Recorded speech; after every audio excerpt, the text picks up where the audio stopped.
তো গাইস সকাল থেকে না খেয়ে আছি, চাউল নাইতে ভাত রান্না করি। ওই যে এখন চাউলের বস্তাটা নিয়ে আসলো, চাউলের বস্তাটা তোমরাই দেখো, 30 টাকা কিলো রেশনের চাউল বর্তমানে শিলিগুড়ির বাজারে। তো 600 টাকা নিয়ে আসলো। সকাল থেকে ভোকে আছি, এখন ম্যাগি বানাচ্ছি দেখো। তো ভাবছি যে ভাত রান্না করতে করতে অনেক সময় লাগে যাবে, প্রথমে ম্যাগিটা বানায় পেটটা ভরে খাইয়ে ফেলি, তারপর ভাত রান্না বান্না হবে। চলো ম্যাগিটা কীভাবে বানাচ্ছি। একটা ম্যাগির মধ্যে একটা ডিম দিব, ডিমটা দিব। আর আমাদের পয়সা করি নাই যে ভালো খেতে পারবো, এখন ভালোই খেতে লাগবে। যে তরকারি রান্না করবো, চাউল আনতে কিন্তু তরকারি নাই, এটাই ভাবছি কী রান্না করবো আমরা। জালটা বেশি হয়ে গেল, আর তেলও ছিল না, লবণ ছিল না, সব কিছু এখন নিয়ে আসলো। সারাদিন বসে আছে, সারাদিন।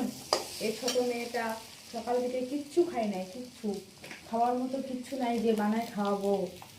মুখে বোতল ঢুকা রাখছে। ওই ভোকের জন্যই মুখে বোতলে ঢুকায় ভোক লাগছে বলেই ওই খালি বোতলটাই ওরকম ভাবে চিবিয়ে খাচ্ছে। আর দেখো তেলটা নিয়ে আসলাম এখন, এত বড় তেলটা, তারপর লবণটা এখন নিয়ে আসলাম। তাহলে সব কিছু জয় টাকাই হোক না কেন নিয়ে আসলাম, কারণ পয়সা করে নাই।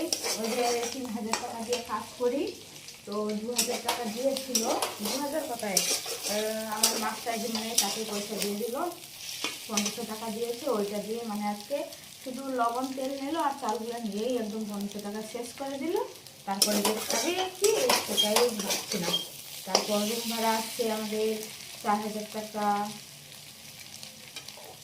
দিয়ে বললো কোথায় পাবো, সে টেনশনে মাথা একদম ঘুরেছে, না টেনশনে বেশি ঘুমাইতে পারছি, আমার শরীরে ব্যথা হয়ে গেছে টেনশন করে করে, মাথা চক্কর হয়ে গেছে। কত আর টেনশন করবো, যেটা খায় ঠান্ডা মাথাটা করে চলে হয়ে গেছে। কারণ টেস্টটা ভালো হবে, চেষ্টা হবে না কি হবে। হ্যাঁ আমি পুরো মাথা ঘষলাম, শরীর ঘষলাম, নিচে উপরে সব কিছু ঘষছি আজকে।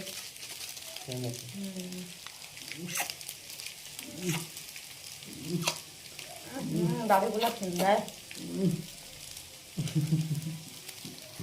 মশলাটা দিচ্ছি পরে দিন না জলটা দিয়ে। এটা হচ্ছে ম্যাগির মশলা, আগে